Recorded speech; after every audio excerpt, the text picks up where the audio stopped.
Welcome to the Infinite Women podcast. I'm your host, Allison Tyra, and today we're talking about a few incredible African American women in fashion.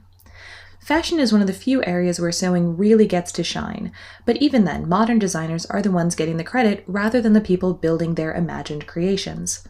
But not too long ago, the roles were often combined by dressmakers like Elizabeth Keckley, a formerly enslaved woman who gained her professional reputation in Washington, D.C. by outfitting the city's elite, including First Lady Mary Todd Lincoln. Thanks to her work as a seamstress, she was able to buy her and her son's freedom in St. Louis, Missouri in 1855, and moved to D.C. in 1860, where she established a dressmaking business that grew to include a staff of 20 seamstresses. After the Civil War, Mrs. Keckley wrote and published an autobiography titled Behind the Scenes, or 30 Years a Slave and 4 Years in the White House. The book was both a slave narrative about the physical and sexual abuse that she experienced in her early life, and also a portrait of the first family, especially Mary Todd Lincoln.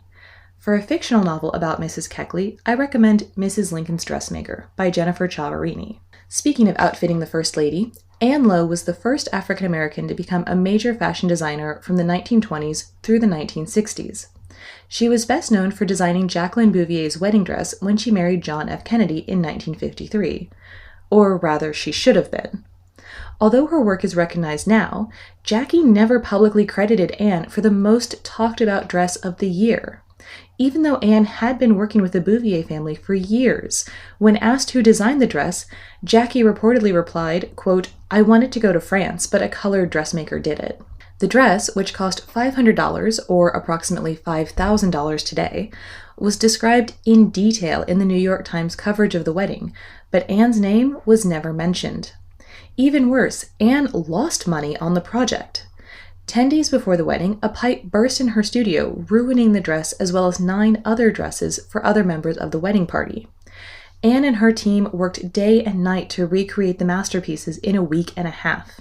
She ended up losing $2,200, or almost $21,000 in today's currency.